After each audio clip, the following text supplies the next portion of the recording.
Welcome to Cooking with Maria Aslam. Like, share, and subscribe our channel for more latest videos.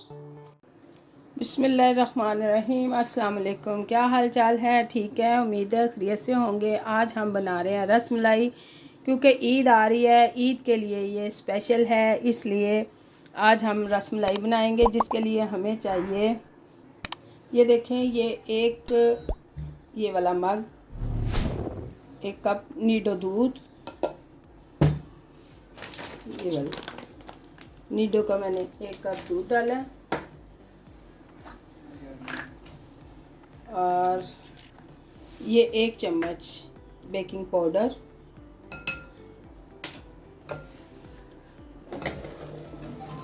और ये 1 अंडा। इनको अब अच्छी तरह मिक्स कर लेंगे। इसको अच्छी तरह मिक्स करना है। ये देखें, इससे हम 18 से 20 हमारी रसमलाई तैयार हो जाएंगी। इतनी मिकदार। ये देखें, ये हमारा ये तैयार हो गया। इसको ज़्यादा टाइम नहीं लगता। इसको बस अब हमने छोड़ देना इसी तरह। अब मैं दूध चूल्हे पे रखूं। इसको हम ढाँप देते हैं प्लेट से। ये मैं चूल्हा ऑन करूंगी। इसके ऊपर हम रखेंगे दूध। ये दूध है तकरीबन 1.5 किलो। इसको हम अच्छी तरह गर्म कर लेंगे। जितनी देर में ये गर्म होगा, हम रसमलाई की वो छोटे छोटे गोले बना लेते हैं। दूध मैंने ऊपर रख दिया। ये 7-8 इलाचियाँ हैं जो दाने, ये देखें, इस तरह निकाल के ये भी साथ डाल दिए हैं। साथ ही चीनी, ये देखें, ये इस तरह के 2 चम्मच चीनी के डाल दिए हैं, ताकि ज़्यादा मीठा ना हो जाए। अब इसको हम पकने के लिए छोड़ देते हैं। ये जो हमने तैयार किया हुआ मेज़ा, ये इसकी छोटी छोटी गोलियां बना लेते हैं। बस इससे बड़ी नहीं बनानी। और हल्का सा हाथ पे अगर देसी घी है तो वो लगा लें, ताकि वो हाथ को दूध चिपके ना। ये देखिए, इससे बड़ा साइज़ ना बनाएं। ज़्यादा बड़ा फिर फूल जाता है तो वो संभालना भी मुश्किल हो जाता है। ये साइज़ बिल्कुल ठीक है। इसी तरह मैं सारे बना लेती हूँ। ये देखें जी, ये हमारे गोले तैयार हो गए। अब मैं इसको दूध में डालूँगी।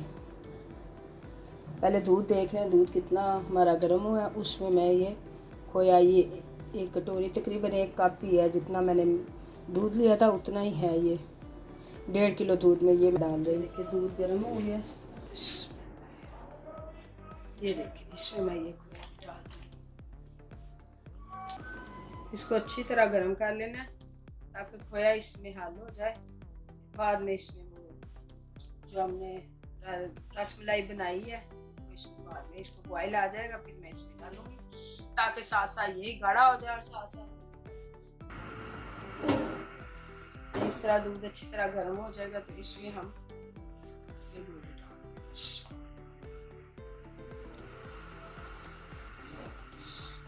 इसको हल्की आंच पे 10 मिनट तक मैं पकाऊंगी। आंच इसकी हल्की कर देते हैं। अब 10 मिनट तक इसको पकाना है। ये देखें, ये हल्का हल्का फूलना शुरू हो गया। इसको हल्के हाथ हिलाना है, ज़्यादा ज़ोर से नहीं हिलाना, ताकि ये टूटे ना।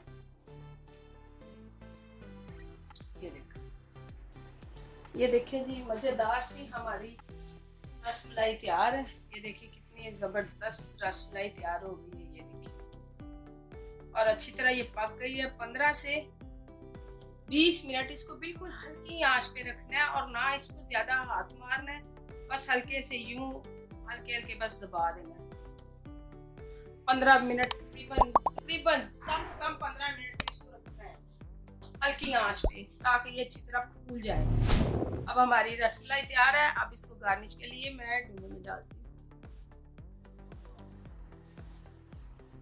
ये देखें, कितनी ज़बरदस्त लग रही है। ये देखिए, कितनी प्यारी ये फूल गई हैं। आप ज़्यादा बड़े गोले ना बनाइएगा, क्योंकि बनाएंगे तो वो फिर ज़्यादा फूल जाते हैं। ये देखिए कितनी प्यारी माशाल्लाह से हो गई। खोया मैंने इसके अंदर ही डाल दिया था। चीनी मैंने बिल्कुल थोड़ी सी डाली है, क्योंकि ज़्यादा मीठा जो है ना, ये पक पक के दूध भी मीठा हो जाता है, खोया भी मीठा है, फिर ज़्यादा मीठा खाया नहीं जाता। ये देखिए जी, हमारी मज़ेदार सी रसमलाई तैयार है। ये ईद स्पेशल है, ईद के दिनों में आप बनाएं, बहुत ज़बरदस्त है, बड़ी आसान है और जल्दी से बन जाने वाली ये रेसिपी है। आप इसको ट्राई ज़रूर कीजिएगा और हमें कमेंट्स में ज़रूर बताइएगा कि आपको कैसी लगी। अल्लाह ताला आप सबको खुश रखे, अपने हिफ्ज़ अमान में रखे, और आप हमें ज़्यादा से ज़्यादा लाइक करें, ज़्यादा से ज़्यादा शेयर करें। आपने अगर सब्सक्राइब नहीं किया तो वो भी कर दें। अल्लाह ताला आपको अपने हिफ्ज़ अमान में रखे, दुआओं में याद रखिएगा। अल्लाह हाफिज़।